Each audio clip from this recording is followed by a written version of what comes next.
Good evening students, कैसे हैं आप सब? होप आप सब बहुत अच्छे होंगे। चलिए हम अपने करंट अफेयर्स के क्लास को कंटिन्यू करते हैं। हम लोग साइंस एंड टेक वाला पार्ट पढ़ रहे थे, कुछ टॉपिक हमने कवर अप कर लिया, कुछ टॉपिक हमारा बचा हुआ है। तो चलिए देखते हैं आज का पहला टॉपिक क्या है। आज का पहला टॉपिक है शिव शक्ति पॉइंट। ठीक है, शिव शक्ति पॉइंट। तो देखिए शिव शक्ति क्या है। तो ये चंद्रयान 3 मिशन के विक्रम लैंडर ने चंद्रमा के जिस हिस्से को छुआ था, ठीक है, तो ये हम लोग को पता है। उसे मार्च 2024 में अंतर्राष्ट्रीय खगोलीय संघ यानी IAU ने आधिकारिक तौर पर क्या नाम दिया? शिव शक्ति नाम दिया। ठीक है, तो याद रखेंगे शिव शक्ति नाम। जो चंद्रयान 3 मिशन हुआ था उसके विक्रम लैंडर ने जो चंद्रमा के हिस्से को छुआ था तो उसका नाम क्या कर दिया गया? शिव शक्ति। तो याद रखेंगे शिव शक्ति किससे जुड़ा हुआ है। ठीक है, और देखिए यहाँ पर बता दें कि यहाँ पर बताया जा रहा है कि सबसे पहले प्रधानमंत्री ने इस लैंडिंग स्थल को 26 अगस्त 2023 को शिव शक्ति के नाम से पहचान दी थी। ठीक है, खैर ये नहीं पूछेगा कि कब ये किया गया था, लेकिन ध्यान रखिएगा। ठीक है, और इस घोषणा के लगभग 7 महीने बाद IAU ने यह मंजूरी दी है। ठीक है, और जब वो उन्होंने ये नाम दिया उसके आफ्टर 7 मंथ। ठीक है, और चंद्रयान 3 भारतीय अंतरिक्ष अनुसंधान संगठन, जिसको हम लोग इसरो कहते हैं, इसका एक मिशन था, पता है आप लोग को। और IAU की ओर से शिव शक्ति पॉइंट को 19 मार्च 2024 को मंजूरी दे दी गई। ठीक है, तो 26 अगस्त को ये नाम दिया गया था हमारे प्रधानमंत्री जी द्वारा, और इसको फिर 19 मार्च को 2024 को इसको मंजूरी मिल गई IAU द्वारा। ठीक है, ये ध्यान रखेंगे। ठीक है, चलिए इसमें बताया जा रहा है भारत चंद्रमा के दक्षिणी ध्रुव पर पहुंचने वाला पहला देश। ठीक है, तो एज वी ऑल नो ये बहुत गर्व की बात है। तो देखिए इसरो के चंद्रयान 3 मिशन की सफलता के बाद भारत चंद्रमा के अब तक अज्ञात रहे दक्षिणी ध्रुव पर, ठीक है, आप सबने देखा भी होगा टीवी में, दक्षिणी ध्रुव पर पहुंचने वाला पहला देश बन चुका है। और इसके अलावा तो ये ध्यान रखें, ये जो आप टॉपिक देख रहे हैं ना, यही ध्यान रखेंगे। ठीक है, इसके अलावा हमारा देश चंद्रमा की सतह पर सॉफ्ट लैंडिंग करने वाला शीर्ष 4 देशों के विशिष्ट वर्ग में भी क्या हो गया? शामिल हो चुका है। ठीक है, चलिए नेक्स्ट है देखिए स्पेस एक्स। ठीक है, स्पेस एक्स देखिए 2024 में न्यू स्पेस इंडिया लिमिटेड द्वारा घोषणा की गई कि भारतीय अंतरिक्ष अनुसंधान संगठन 2024 में स्पेस एक्स के रॉकेट फाल्कन 9 के माध्यम से संचार उपग्रह GSAT-20 का प्रक्षेपण करेगा। तो आपको बस इतना याद रखना है कि स्पेस एक्स से क्या, ये नाम याद रखेंगे, रॉकेट फाल्कन 9 के माध्यम से संचार उपग्रह GSAT-20 का प्रक्षेपण करेगा। क्लियर है? अब देखिए इसमें कुछ प्रमुख बिंदु दिया गया, देख लीजिए। इसमें बताया जा रहा है कि इसके लिए स्पेस एक्स और इसरो की वाणिज्यिक शाखा NSIL से समझौता हुआ है। तो ये आप ध्यान रखेंगे कि किसके साथ स्पेस एक्स और इसरो का ये जो यहाँ पर जो समझौता इन लोग का हुआ है, ये किसके साथ हुआ है? तो NSIL के साथ। ठीक है, और जो क्या है, एक वाणिज्यिक शाखा है। ठीक है, और इसरो पहली बार फाल्कन 9 हैवी लिफ्ट लॉन्चर का उपयोग करेगा। ये मैं फिर से बोल दे रही हूँ, ये आपको ध्यान रखना है। ठीक है, और 2024 की दूसरी तिमाही में इस मिशन को क्या करेगा? इसको लॉन्च करने की योजना बनाई गई है। और इसरो की वर्तमान उच्चतम अंतरिक्ष यान प्रक्षेपण क्षमता जो है वो 4000 किलोग्राम से अधिक है। तो मैं आपको हमेशा बोलती हूँ कि जब भी ऐसी कोई, अगर साइंस में आप पढ़ रहे हैं और ऐसा कोई फैक्ट निकल कर आए, जैसे कि यहाँ पर प्रक्षेपण क्षमता दिया गया, जो पेलोड क्षमता है वो कितनी है, ठीक है, तो वो चीज़ें आपको याद रखनी है। तो याद रखेंगे कितना? 4000 kg। ठीक है, 4000 किलोग्राम। ठीक है, और देखिए उसके बाद दिया गया है GSAT-20 मिशन। ठीक है, ये देखिए कितना है, 4700 kg वजनी इस संचार उपग्रह का अन्य नाम GSAT-N2 भी है। ठीक है, तो इसका नाम GSAT-N2 भी है। कितना इसका पेलोड क्षमता है? तो 4700 kg। ठीक है, और यह NSIL द्वारा वित्त पोषित और संचालित तथा इसी के स्वामित्व में है। तो ये भी याद रखेंगे कि ये जो GSAT-20 यहाँ पे जिसके बारे में हम जिक्र कर रहे हैं, GSAT-N2, ये किसके द्वारा संचालित किया जा रहा है या किसके द्वारा वित्त पोषित किया जा रहा है? ठीक है, तो याद रखेंगे NSIL। ठीक है, वाणिज्यिक शाखा है। ठीक है, और इसमें 32 बीम है, याद रखेंगे, जो पूरे भारतीय उपमहाद्वीप का व्यापक कवरेज प्रदान करेगा। ठीक है, तो बीम भी आपको ध्यान रखना है कितना? 32। ठीक है, क्योंकि देखिए इस टाइप के क्वेश्चन में क्या होंगे ना, आपको स्टेटमेंट वाइज क्वेश्चन पूछे जाएंगे, है ना, कि मान लीजिए कोई प्रक्षेपण यान या कुछ भी उठा कर दिया, उसके 4 स्टेटमेंट दे दिए, क्या ये इसमें से सही है कौन सा या कौन सा गलत है। ठीक है, तो आपको चीज़ें याद होनी चाहिए, फैक्ट यहाँ पर। उसके अलावा यह दूर संचार प्रदाताओं को तीव्र गति की इंटरनेट सेवाएं प्रदान करने में सक्षम है। तो ये याद रखेंगे, मतलब इसकी उपयोगिता जो है वो किस चीज़ में है? तो याद रखेंगे कि तीव्र गति से इंटरनेट सेवा, वो भी कहाँ? दूर संचार प्रदाताओं को, और वो भी तीव्र गति से। ठीक है, याद रखेंगे। चलिए उसके अलावा इससे देश के ग्रामीण और दूर दराज के हिस्सों में हाई स्पीड कनेक्टिविटी संभव होगी। ठीक है, और यह इन फ्लाइट इंटरनेट और समुद्री कनेक्टिविटी सेवाओं को भी सक्षम करेगा। ये याद रखेंगे, ये पॉइंट इंपॉर्टेंट है, ठीक है। क्या है? इन फ्लाइट इंटरनेट और समुद्री कनेक्टिविटी, क्लियर है ये दोनों। और साथ ही साथ ये अंडमान निकोबार द्वीप समूह, ठीक है, और लक्षद्वीप सहित पूरे देश में उच्च डेटा ट्रांसमिशन क्षमता प्रदान करेगा, ठीक है। चलिए अगला देखिए, यहाँ पर दिया गया न्यू स्पेस इंडिया लिमिटेड या अंतरिक्ष विभाग के प्रशासनिक नियंत्रण में भारत सरकार की पूर्ण स्वामित्व वाली कंपनी है। तो याद रखेंगे न्यू स्पेस इंडिया लिमिटेड जो है वो क्या है? भारत सरकार की पूर्ण स्वामित्व वाली कंपनी यहाँ पर है, ठीक है।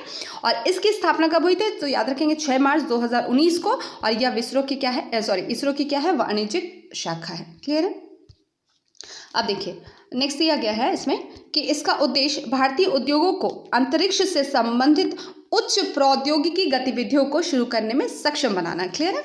चलिए अगला देखें, अगला दिया गया है भारत का पहला एक्सरे पोलैरिमीटर उपग्रह, ठीक है। तो ये ध्यान रखेंगे, ठीक है, ये भी काफ़ी न्यूज़ में आया था। अगर आप करंट से अपडेट होंगे तो आपको ये चीज़ें याद होंगी, बस आपको कनेक्ट करना है, ठीक है। तो देखिए 1 जनवरी 2024 को भारतीय अंतरिक्ष अनुसंधान संगठन, ठीक है, इसमें देखिए ये इन्होंने यहाँ मैं थोड़ा सा हाईलाइट कर देती हूँ उसको। तो इस संगठन ने यहाँ पर HRON ने ध्रुवीय उपग्रह प्रक्षेपण यान PSLV C58 के माध्यम से एक्सरे पोलैरिमीटर उपग्रह, यानी इसको हम लोग एक्सपोसेट भी कहते हैं, ठीक है। तो या एक्सपोसेट याद रखेंगे, ठीक है, इसका सफल प्रक्षेपण किया, ठीक है।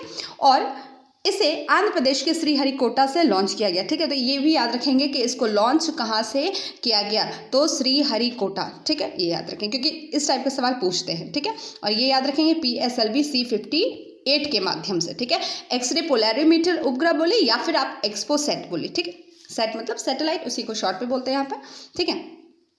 और देखिए अगला बताया जा रहा है कि एक्सपोसेट खगोलीय स्रोतों, विशेष रूप से ब्लैक होल और न्यूट्रॉन सितारों से ब्रह्मांडीय एक्सरे ध्रुवीकरण का विश्लेषण करने के लिए भारत का पहला समर्पित वैज्ञानिक प्रयास है, ठीक है।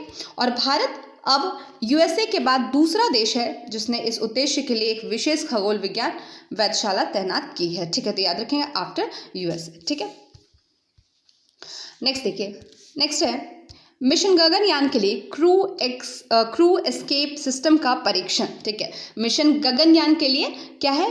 क्रू एस्केप सिस्टम का परीक्षण। तो ऐसे भी याद रखेंगे, देखिए यहीं पर सवाल आपको बन सकता है कि क्रू एस्केप सिस्टम का परीक्षण जो है वो किसके लिए है? तो वो है मिशन गगनयान के लिए, ठीक है। या मिशन गगनयान के लिए कौन सा परीक्षण? तो क्रू एस्केप सिस्टम, ठीक है। तो ऐसे याद रखेंगे, ठीक है।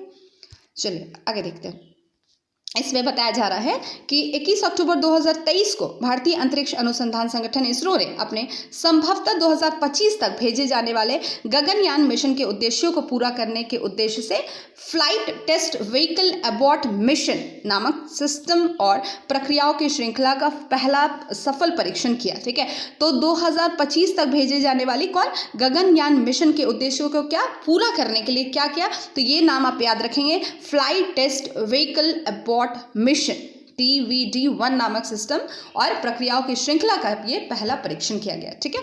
और उसके अलावा यह फ्लाइट सुरक्षा तंत्र का परीक्षण करने वाले 2 अबॉर्ट मिशनों में से एक है जो गगनयान चालक दल को आपातकालीन स्थिति में अंतरिक्ष यान छोड़ने की अनुमति देगा, ठीक है। तो ये वाला पॉइंट आप याद रखेंगे, ठीक है। चलिए उसके अलावा बताया जा रहा है कि इस परीक्षण अभ्यास में रॉकेट को अबॉर्ट सिग्नल ट्रिगर होने से पूर्व लगभग 17 किलोमीटर की ऊंचाई तक ले गया, जिसके बाद क्रू मॉड्यूल अलग हो गया, ठीक है। अभी हमने सेकंड पॉइंट में देखा, ठीक है, जो बंगाल की खाड़ी में स्प्लैश डाउन के लिए पैराशूट का उपयोग करके नीचे उतरा, ठीक है।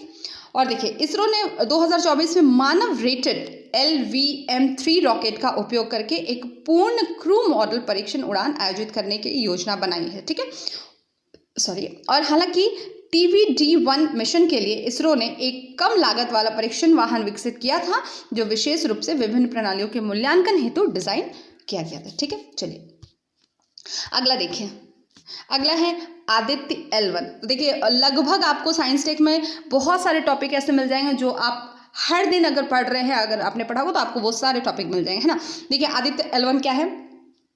तो देखिए यहाँ पर इसरो ने श्रीहरिकोटा के सतीश धवन स्पेस सेंटर के दूसरे लॉन्च पैड से आदित्य L1 का PSLV C57 रॉकेट से सफल प्रक्षेपण किया। ठीक है, अगर आप लोग वीडियो आदित्य L1 से रिलेटेड देखना चाहते हो तो वो भी आपको उपलब्ध होगा, आप वहाँ पर जाकर प्लेलिस्ट से जाकर निकाल कर देख सकते हैं। ठीक है, और जिसने 8 दिसंबर 2023 को पहली तस्वीर भेजी जो 11 अलग अलग रंगों में है। ठीक है, और विदित होगी आदित्य L1 के टेलीस्कोप को 20 नवंबर 2023 को ऑन किया गया था। ठीक है, जिसमें सूरज के फोटोस्फेयर और क्रोमोस्फेयर की तस्वीर ली है। ठीक है, तो याद रखिएगा आपको इतना नहीं रटना है, आपको आदित्य L1 जो है वो बेसिकली जो सूरज का जो फोटोस्फेयर और क्रोमोस्फेयर है उसकी यहाँ पर इसे तस्वीर ली गई। ठीक है, इस टेलीस्कोप से। ठीक है, और कब? 20 नवंबर 2023 को। ठीक है, अगला देखिए, यह भारत का पहला सूर्य मिशन है जो 4 महीने बाद अंतरिक्ष में सूर्य के निकट अपने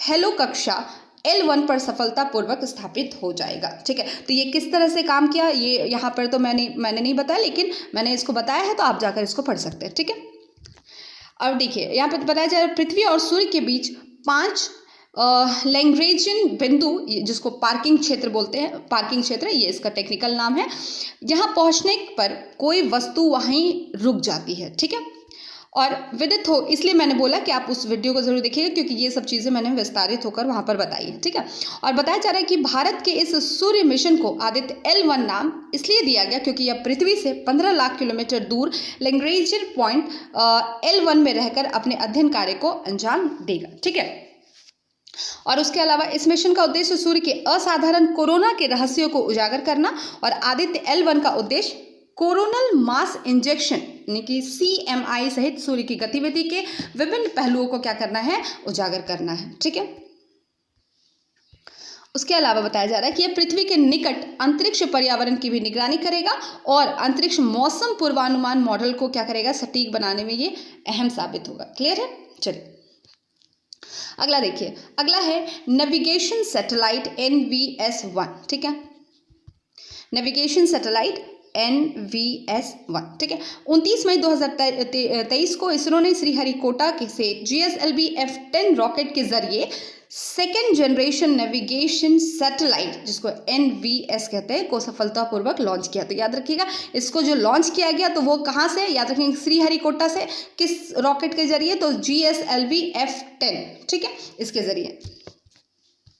और देखिए इसमें बताया जा रहा है कि यह स्वदेशी नेविगेशन प्रणाली को मजबूत करने की दिशा में इसरो का बड़ा कदम है। ठीक है, इसके अलावा यह इस सेकेंड जनरेशन सीरीज का पहला सैटेलाइट है। ठीक है, और जिससे स्वदेशी नेविगेशन प्रणाली ज़्यादा सटीक हो सकेगी। क्लियर है? उसके अलावा देखिए यह 20 मीटर तक की सटीक पोजीशनिंग बता सकता है, याद रखेंगे, और यह प्रणाली 50 नैनोसेकंड तक की रियल टाइम जानकारी देने में सक्षम है। तो दोनों पॉइंट आपको ध्यान रखना है। ठीक है, ये 20 मीटर तक की सटीक क्या देगा? पोजीशनिंग देगा, बताएगा, और 50 नैनोसेकंड तक की रियल टाइम जानकारी देने में ये सक्षम है। ठीक है,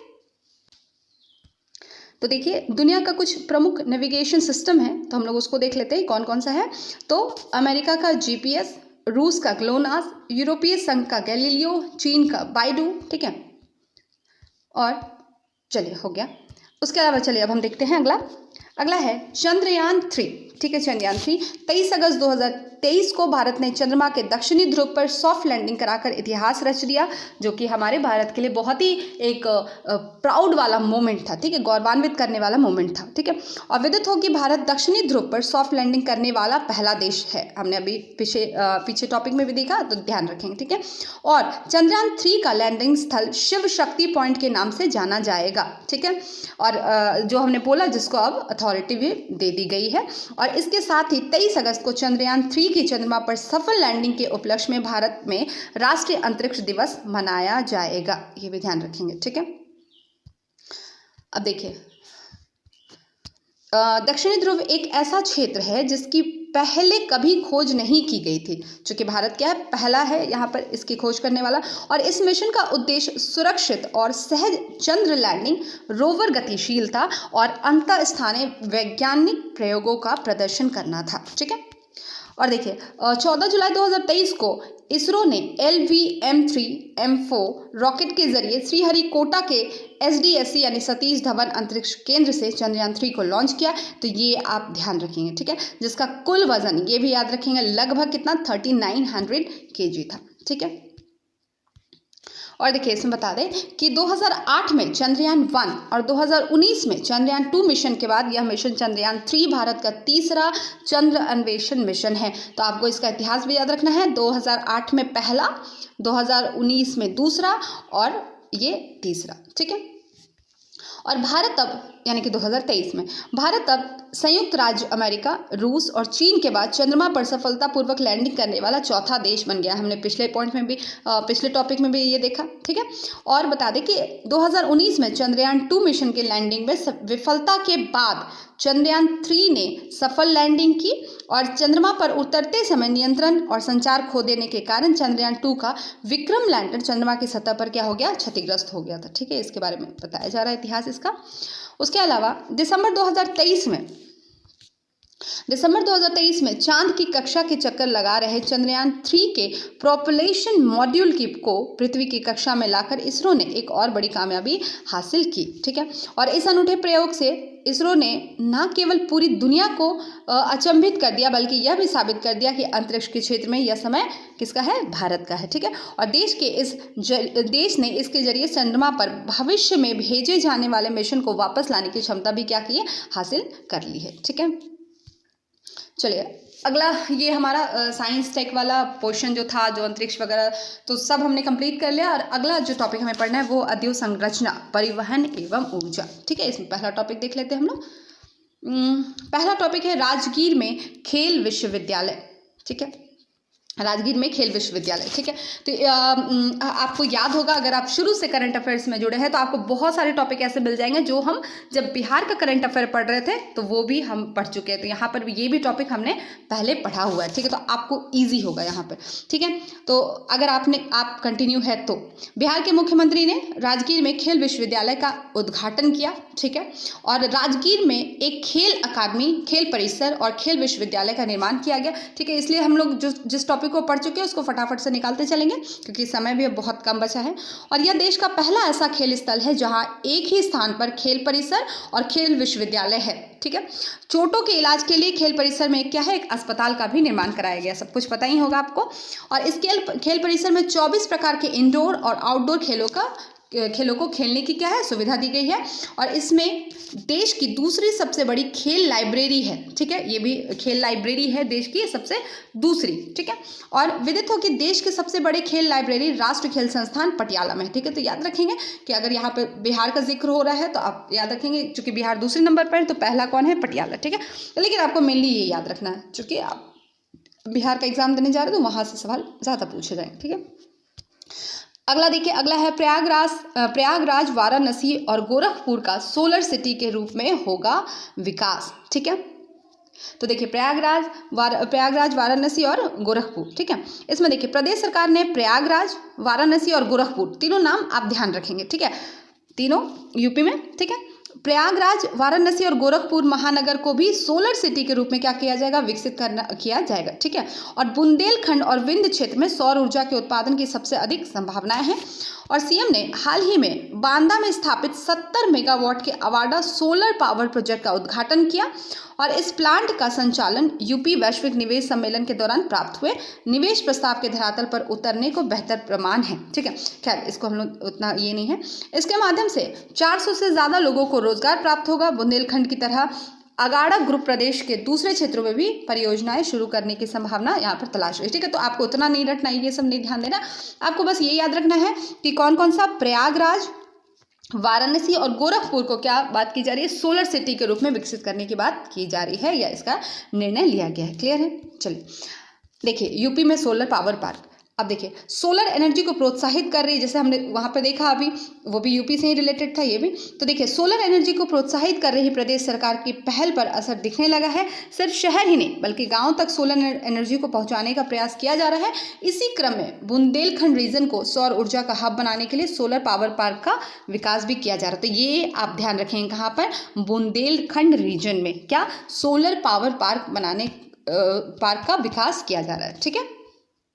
चलिए इसी में बता दें, झांसी, ललितपुर और चित्रकूट में सबसे बड़े सोलर पार्क को 11,000 एकड़ में विकसित किया जा रहा है। ठीक है, कहाँ? झांसी, ललितपुर और चित्रकूट, जहां पर 2000 मेगावाट का सोलर प्लांट स्थापित किया जाएगा।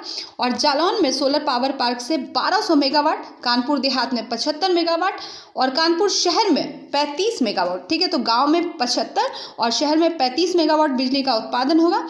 और जालौन में 3800 एकड़ भूमि सोलर पार्क के लिए उपलब्ध है। ठीक है, तो इतना आपको आंकड़ा नहीं रखना है कि इसके लिए इतनी भूमि है, इसके लिए इतनी भूमि है। ठीक है, वहीं कानपुर देहात एवं नगर में 110 एकड़ भूमि उपलब्ध है। खैर, इससे हम लोग को मतलब नहीं है। और इन सभी परियोजनाओं से प्रतिवर्ष 6000 मिलियन यूनिट बिजली का क्या होगा? उत्पादन होगा। क्लियर है? उसके बाद देखिए नेक्स्ट है शिंकुल्ला, दुनिया की सबसे बड़ी सुरंग। बस एक फैक्ट पहला तो यही याद रख लीजिए कि पूछा जाएगा सबसे बड़ा सुरंग। तो देखिए यहाँ पर काम शुरू होगा इस पर, शिंकुल्ला पर। देखिए लद्दाख के कारगिल में, याद रखें कहाँ पर? लद्दाख याद रखें, लद्दाख के कारगिल में शिंकुल्ला सुरंग परियोजना पर काम शुरू होगा। ठीक है, और हाल ही में कारगिल पहुंचे पीएम ने सुरंग बनाने के लिए पहला विस्फोट किया। और इस परियोजना में 4.1 किलोमीटर लंबी ट्विन ट्यूब सुरंग शामिल है, ये ध्यान रखेंगे। ठीक है, और इसका निर्माण नीमू पदुम दारचा रोड पर लगभग 15,800 फुट की ऊंचाई पर किया जाएगा, ये भी ध्यान रखेंगे। और इससे लेह का हर मौसम में संपर्क स्थापित होगा। ठीक है, उसके अलावा यह दुनिया की सबसे ऊंची सुरंग होगी। पीएमओ के अनुसार शिंकुल्ला सुरंग ने न केवल हमारे सशस्त्र बलों और उपकरणों की तेज और कुशल आवाजाही सुनिश्चित करेगी, बल्कि लद्दाख में आर्थिक और सामाजिक विकास को भी बढ़ावा देगी। तो आपको बस ध्यान रखना है कि सबसे बड़ा सुरंग वहां पर बनने जा रहा है। ठीक है, चलिए अगला हम देखें।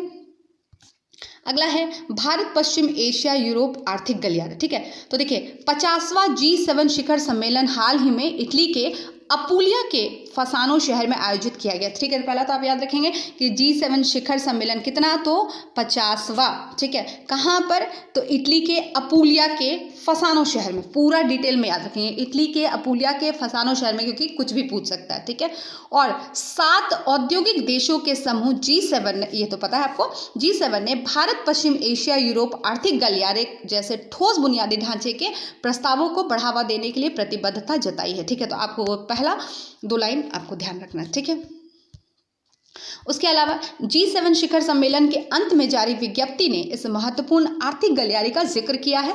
इसके साथ ही G7 ने कानून के शासन के आधार पर स्वतंत्र और मुक्त हिंद प्रशांत के प्रति भी क्या है? प्रतिबद्धता दोहराई। और प्रधानमंत्री नरेंद्र मोदी ने मेजबान इतालवी पीएम जॉर्जिया मेलोनी के निमंत्रण पर शिखर सम्मेलन में भाग लिया। ठीक है, खैर जो आपका इंपॉर्टेंट पॉइंट था वो हम पढ़ चुके हैं। आगे देखते हैं।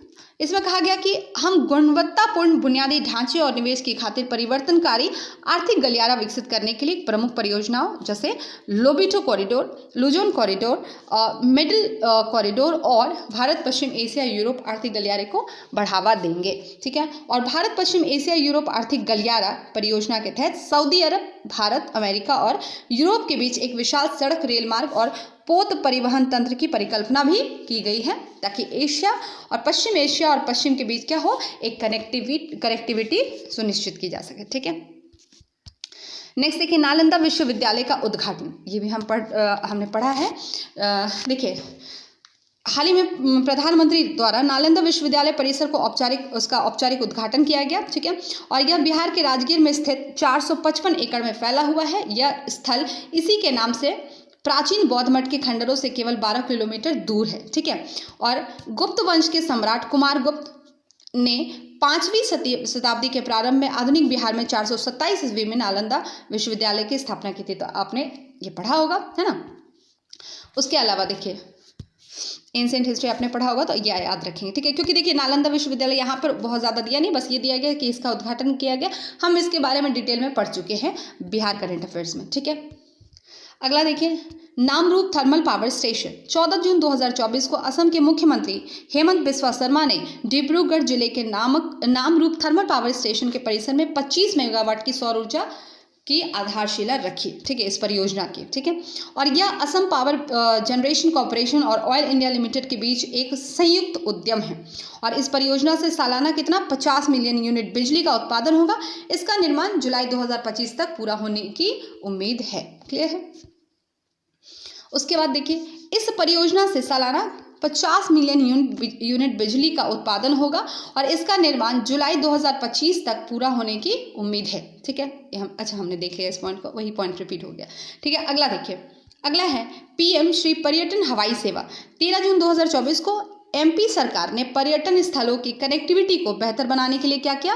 पीएम श्री पर्यटन हवाई सेवा का शुभ आरंभ किया। ठीक है, PM Shri tourism air service कहाँ की? तो मध्य प्रदेश सरकार की। ठीक है, तो पूछा जाएगा ये पर्यटन हवाई सेवा कहाँ पर शुभारंभ किया गया? तो आप ध्यान रखेंगे मध्य प्रदेश सरकार द्वारा। ठीक है, विदित हो कि मध्य प्रदेश के मुख्यमंत्री ने राजा भोज अंतर्राष्ट्रीय हवाई अड्डा भोपाल से जबलपुर के लिए पहली उड़ान का उद्घाटन किया। ठीक है, उसके अलावा पीएम श्री पर्यटन वायु सेवा से प्रदेश में पर्यटन के साथ साथ उद्योग, व्यापार, शिक्षा और चिकित्सा क्षेत्र को भी लाभ हुआ। चलिए, बहुत ज़्यादा इंपॉर्टेंट पॉइंट नहीं है यहाँ पर। इसके अंतर्गत राज्य के 8 शहरों, कौन कौन सा? भोपाल, इंदौर, जबलपुर, रीवा, उज्जैन, ग्वालियर, सिंगरौली और खजुराहो को हवाई सेवा से क्या होगा? जोड़ा जाएगा। और बता दें कि मध्य प्रदेश क्षेत्रफल की दृष्टि से राजस्थान के बाद देश का दूसरा सबसे बड़ा राज्य है। ठीक है, तो ये चीज़ें तो आपको पता ही हैं। उसके अलावा देखिए, नेक्स्ट टॉपिक है आईएएफ द्वारा आगरा में भीष्म पोर्टल अस्पताल का परीक्षण। ठीक है, अब देखिए यहाँ पे बताया जा रहा है कि 2024 को भारतीय वायुसेना यानी कि इंडियन एयरफोर्स ने यूपी के आगरा में भीष्म पोर्टल क्यूब्स, देखिए भीष्म पोर्टल क्यूब्स नामक पोर्टेबल अस्पताल का परीक्षण किया। यह परीक्षण यूपी के आगरा जिले में स्थित मालपुरा ड्रॉपिंग जान में किया गया। ठीक है, और इसमें बता दें कि उल्लेखनीय है कि भारतीय वायुसेना यानी इंडियन एयरफोर्स पहली बार इस प्रकार के पोर्टेबल अस्पताल का परीक्षण किया गया भारतीय वायुसेना द्वारा। ठीक है, तो याद रखिएगा इसका परीक्षण किसके द्वारा किया गया? आईएएफ द्वारा। ठीक है, और बता दें कि Bhishma portable cubes project Bhishma जिसको हम लोग क्या कहते हैं? भारत हेल्थ इनिशिएटिव फॉर सहयोग हित एंड मैत्री नामक व्यापक पहल का एक हिस्सा। ठीक है, तो आप ना इसका फुल फॉर्म भी याद रखेंगे। ठीक है, क्या है? भारत हेल्थ इनिशिएटिव फॉर सहयोग हित एंड मैत्री। ठीक है, अगला देखिए, अगला है सेला सुरंग। ठीक है, यहाँ पर अरुणाचल प्रदेश की सेला सुरंग, तो पहला तो याद रखेंगे सेला सुरंग कहाँ? तो अरुणाचल प्रदेश। ठीक है, ऐसे एपी आंध्र प्रदेश भी होता है, याद रखेंगे अरुणाचल प्रदेश। ठीक है, तो अरुणाचल प्रदेश की सेला सुरंग को इंटरनेशनल, एक मिनट में डिलीट कर दो, थोड़ा इरेज कर देती हूँ। हाँ, अब देखिए यहाँ पर बताया जा रहा है कि अरुणाचल प्रदेश की सेला सुरंग को international book of honour England United Kingdom द्वारा भारत की सबसे ऊंची सुरंग के रूप में मान्यता दी गई। ठीक है, तो अगर आपसे पूछा जाए कि भारत की सबसे ऊंची सुरंग कौन सी है? तो सेला सुरंग। ठीक है, कहाँ पर है? तो अरुणाचल प्रदेश में। ठीक है, इसको किसके द्वारा? तो सेला सुरंग को किसके द्वारा? International book of honour England United Kingdom. ठीक है, तो international book of honour UK द्वारा इसको ये मान्यता दी गई। ठीक है, सबसे ऊंची सुरंग के रूप में। ठीक है, और यह मान्यता पटेल इंजीनियरिंग लिमिटेड द्वारा किए गए निर्माण के साथ प्रोजेक्ट वर्तक के माध्यम से 13,000 फीट की ऊंचाई पर सुरंग बनाने में सीमा सड़क संगठन जिसको ब्रोक कहते हैं की उपलब्धि को रेखांकित करती है। ठीक है, उसके अलावा इसमें सेला सुरंग दुनिया की सबसे लंबी द्विलेन सुरंग है। ठीक है, अगर द्विलेन सुरंग की बात करें तो दुनिया की सबसे द्विलेन सुरंग है, और जो असम के तेजपुर को अरुणाचल के पश्चिम कामेंग जिला में तवांग से जोड़ने वाली सड़क पर बनाई गई है। तो ये आप याद रखेंगे। ठीक है, कहाँ? असम के तेजपुर को अरुणाचल के पश्चिम कामेंग जिले में तवांग से जोड़ने वाली सड़क पर यह बनाई गई है। क्लियर है? अगला देखिए, महाराष्ट्र में संविधान पार्क। ठीक है, तो देखिए महाराष्ट्र के संविधान पार्क का उद्घाटन पुणे में किया गया। ठीक है, खैर ये याद रखेंगे अभी संविधान भी जो है वो काफ़ी चर्चा का विषय बना हुआ है हाल फिलहाल में। तो देखिए महाराष्ट्र में क्या है? पहला संविधान पार्क का उद्घाटन, और इस पार्क को भारतीय सेना और पुनित बालन ग्रुप द्वारा संयुक्त रूप से विकसित किया जाएगा। तो याद रखेंगे ये पहला तो याद रखेंगे संविधान पार्क कहाँ विकसित किया जाएगा? तो महाराष्ट्र में। किनके द्वारा? भारतीय सेना और पुनित बालन ग्रुप द्वारा। ठीक है, इन दोनों के द्वारा संयुक्त रूप से। ठीक है, उसके अलावा पार्क का उद्घाटन general officer commanding in chief दक्षिणी कमान लेफ्टिनेंट जनरल अजय कुमार सिंह ने किया। ठीक है, इसका उद्घाटन अजय कुमार सिंह ने किया। और ध्यातव्य है कि भारत का पहला संविधान उद्यान जयपुर राजस्थान में स्थापित किया गया है। ठीक है, तो पहला संविधान उद्यान जो है वो कहाँ पर है? जयपुर राजस्थान। और पहला पार्क जो वो कहाँ पर किया जा रहा है? तो वो आपका महाराष्ट्र में। ठीक है,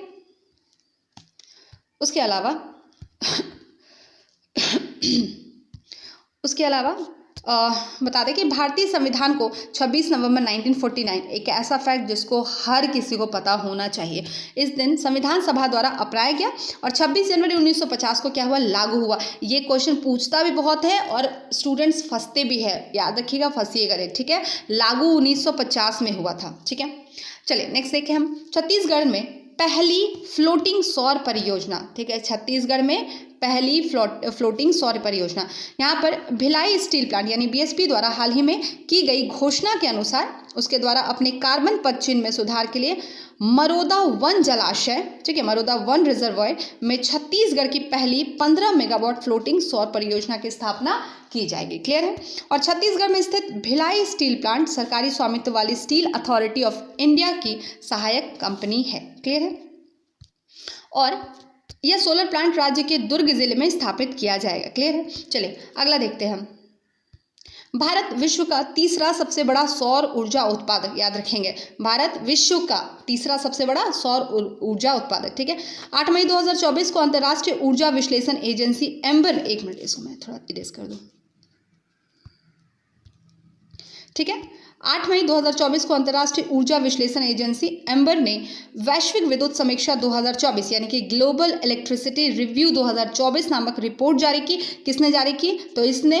और इस रिपोर्ट के अनुसार वर्ष 2023 में भारत जापान को पीछे छोड़कर विश्व का तीसरा सबसे बड़ा ऊर्जा उत्पादक देश बन गया है, याद रखेंगे।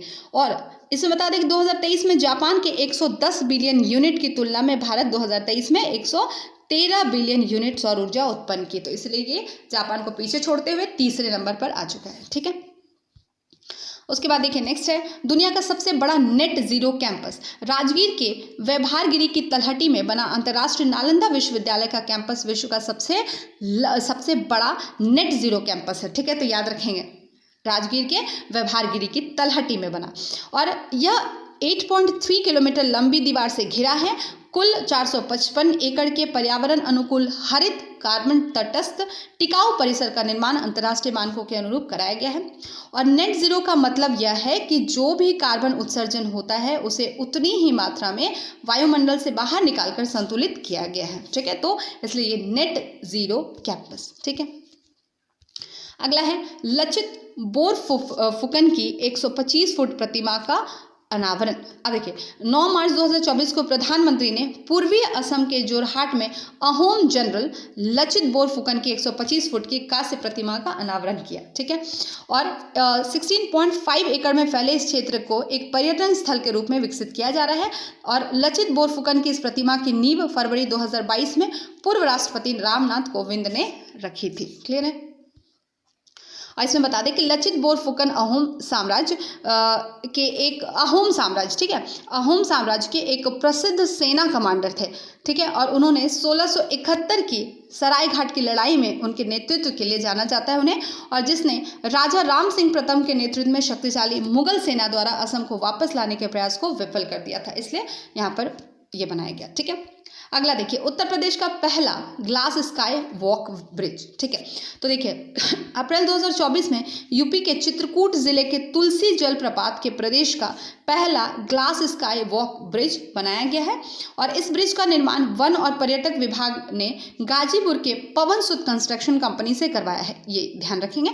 और इस ब्रिज को भगवान राम के धनुष और बाण के आकार का बनाया गया है, ठीक है। तो याद रखेंगे ग्लास स्काई वॉक ब्रिज, कहाँ, यूपी। क्लियर है। और देखिए इस ब्रिज का निर्माण वन और पर्यटक विभाग ने गाजीपुर की पवन सुत कंस्ट्रक्शन कंपनी से करवाया है।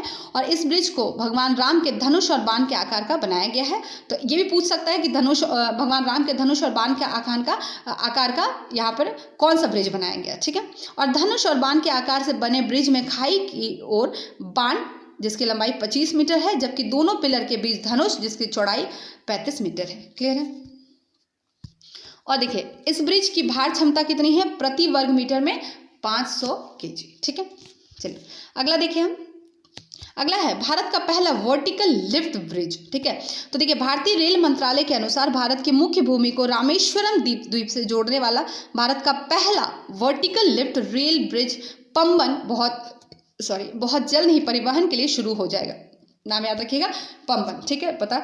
और यह देश की मुख्य भूमि तमिलनाडु के मंडपम को रामेश्वरम द्वीप से जोड़ने वाला भारत का पहला क्या होगा, वर्टिकल लिफ्ट ब्रिज होगा, ठीक है। और उसके अलावा दिया गया, देखिए वर्टिकल लिफ्ट ब्रिज के बारे में दिया गया, यह एक ऐसा ब्रिज होता है जिसके बीच वाले हिस्से को ऊपर उठाया जा सकता है, ठीक है। और इस ब्रिज की आधारशिला प्रधानमंत्री ने नवंबर 2019 में पुराने पुल के समानांतर रखी थी, मतलब 19 में ही इसकी आधारशिला रखी गई है। और इस ब्रिज का निर्माण कार्य रेल विकास निगम लिमिटेड RVNL द्वारा फरवरी 2020 में शुरू किया गया, ठीक है। और इसे दिसंबर 2021 तक, अच्छा ये सब नहीं रटना है कि 19 में ये हुआ, 20 में ऐसा हुआ, ठीक है, इससे सवाल नहीं बनते हैं। 21 तक पूरा किया जाना था, लेकिन कोरोना महामारी के कारण समय सीमा क्या हो गई, बढ़ा दी गई, ठीक है।